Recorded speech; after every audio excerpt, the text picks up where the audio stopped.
Welcome to the Genius Factory. Enjoy the video. You start by confirming the essentials. Make sure your Windows version and the game meet Discord SDK requirements, and that Discord is up to date. Next, run both the game and Discord as administrator to capture the exact error. Once done, open your antivirus or quarantine log. Make sure it hasn't flagged Discord Game SDK, DLL. If it did, restore and whitelist the file. That eliminates a common cause and prepares you for replacing or reinstalling the missing DLL. You'll now repair or restore the missing DLL. First, use the game launcher's Verify or Repair option. This often replaces corrupted files automatically.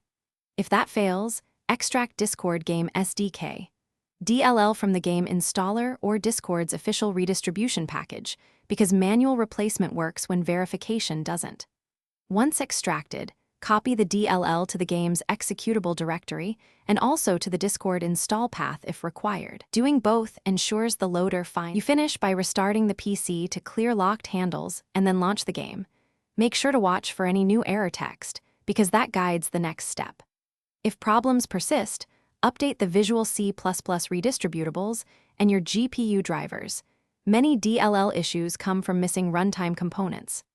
As a last step, reinstall Discord or run System File Checker with sfc/scano to repair system libraries. These moves resolve most remaining causes quickly and safely.